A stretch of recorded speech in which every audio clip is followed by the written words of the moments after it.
लेकिन रूस के कोला न्यूक्लियर बेस पर उसके सबसे अहम हथियार तैनात हैं। वो भी आइए आपको बताते हैं किस तरह के हथियार हैं। यानी न्यूक्लियर सबमरीन यहां पर तैनात है। इसी बेस पर under water nuclear drone Poseidon भी तैनात है।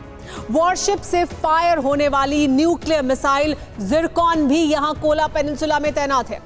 इंटरकॉन्टिनेंटल बैलिस्टिक मिसाइल सर्मत और इंटरकॉन्टिनेंटल बैलिस्टिक मिसाइल यार्स भी इसी बेस पर मौजूद है। हाइपरसोनिक मिसाइल किंजल भी इसी बेस पर रखी गई है। ये वो तमाम मिसाइलें हैं जिनका जिक्र हम बार बार समय समय पर करते रहे हैं। आर्कटिक सागर रूस का सबसे बड़ा शक्ति केंद्र है। आर्कटिक में रूस के जितने सैन्य ठिकाने हैं उतने सभी नेटो देशों के मिलाकर भी नहीं हैं। ग्लोब पर दिख रहे हरे रंग के गोले आर्कटिक में नेटो के मिलिट्री बेस हैं और लाल गोले रूस के मिलिट्री बेस हैं। 2005 से रूस ने आर्कटिक में सोवियत दौर के 10 से ज्यादा बेस एडवांस बनाए हैं। यहाँ एयर डिफेंस को चकमा देने वाली हाइपरसोनिक न्यूक्लियर मिसाइल तैनात हैं। फ्रीडम ऐप से सीखकर क्या आपने मशरूम खेती शुरू की है क्या? अगर ऐसा है तो 1 करोड़ फ्रीडम ऐप के जो ग्राहक हैं उनको बिना किसी खर्चे के आप इसे बेच सकते हैं। ग्लोब पर नजर आ रहे हरे रंग के एंकर वाले निशान आर्कटिक में नेटो देशों के नेवल बेस हैं और लाल रंग वाले एंकर के निशान रूस के नेवल बेस हैं।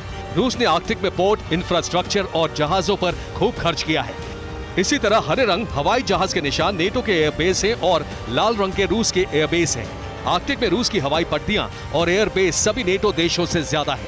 इसी तरह रूस की ग्राउंड फोर्स भी सभी नेटो देशों से ज्यादा संख्या में आर्कटिक में तैनात है। आर्कटिक में रूस को घेरने का मतलब है पुतिन को उकसाना। यूक्रेन पहले ही न्यूक्लियर हथियारों की मांग करके रूस को उकसा चुका है और अब नेटो विस्तार के बाद रूस ने न्यूक्लियर स्ट्राइक की धमकी दी है। रूस की सिक्योरिटी काउंसिल के डिप्टी चेयरमैन दिमित्री मेदवेदेव ने कहा है कि यूक्रेन में न्यूक्लियर हथियारों की तैनाती महाविनाश को दावत होगी। नेटो का विस्तार रूस को प्रीएम्प्टिव स्ट्राइक के लिए मजबूर करने वाला है। रूस की स्ट्राइक आर्कटिक बेस से ही शुरू हो सकती है। आर्कटिक बेस पर न्यूक्लियर सबमरीन से लेकर न्यूक्लियर बॉम्बर तक तैनात है। रूस ने पहले ही आगाह किया था कि अगर उसके पड़ोसी देश नेटो से जुड़े तो महाविनाश तय है। रूस ने इसकी तैयारी भी शुरू कर दी है। बाल्टिक सागर में रूस ने युद्ध की तैयारी शुरू कर दी है। युद्धपोत से टारगेट तबाह करने की प्रैक्टिस की जा रही है। वॉरशिप से रूस ने बाल्टिक सागर के तट पर अपने एम्फीबियन टैंक यानी पानी और जमीन दोनों पर काम करने वाले टैंक उतार दिए हैं। बाल्टिक सागर से बैरेंट्स सागर तक बारूदी तैयारी पूरी हो चुकी है। एक इशारा और समंदर से महाविनाश का बवंडर शुरू हो जाएगा। 30 मार्च को ही रूस अपनी स्ट्रैटेजिक मिसाइल फोर्सेस की वॉर ड्रिल भी शुरू कर चुका है।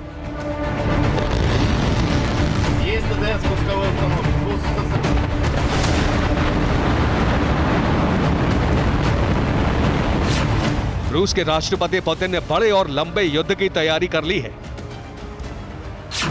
पुतिन ने सेना भर्ती के दस्तावेजों पर साइन कर दिए हैं और इसी के साथ ही अप्रैल से जुलाई तक के महीने में 1,47,000 रूस सैनिकों को मोर्चे पर तैनात करने वाला है। पुतिन के वॉर प्लान के बारे में ब्रिटिश इंटेलिजेंस दावा कर चुका है कि रूस जमीन, आसमान और समंदर में युद्ध लड़ने की तैयारी कर रहा है। खास तौर से इस साल रूस समंदर से सुपर न्यूक्लियर पोसाइडन अटैक कर सकता है। जिस तरह की आशंकाएं जताई गई हैं, अब उनके सच होने का डर बढ़ रहा है। इसीलिए अमेरिका भी यूरोप में बड़ी युद्धक तैयारी में जुट गया है। रोमानिया की नेवी के साथ कई देशों की सेनाएं डेन्यूब नदी में युद्धाभ्यास कर रही हैं। बाल्टिक, बैरेंट्स सागर से लेकर डेन्यूब नदी तक बारूद बरस रहा है। नेटो सेनाएं रोमानिया बॉर्डर पर रूस से मुकाबले की तैयारी कर रही हैं। नेटो और रूस के विस्तार की ये जंग दुनिया पर संकट बनती जा रही है। रूस की विनाशक तैयारी और नेटो का डिफेंस दुनिया के मन में परमाणु विनाश का डर बढ़ा रहा है। Bureau report, TV9 Bharatvarsh.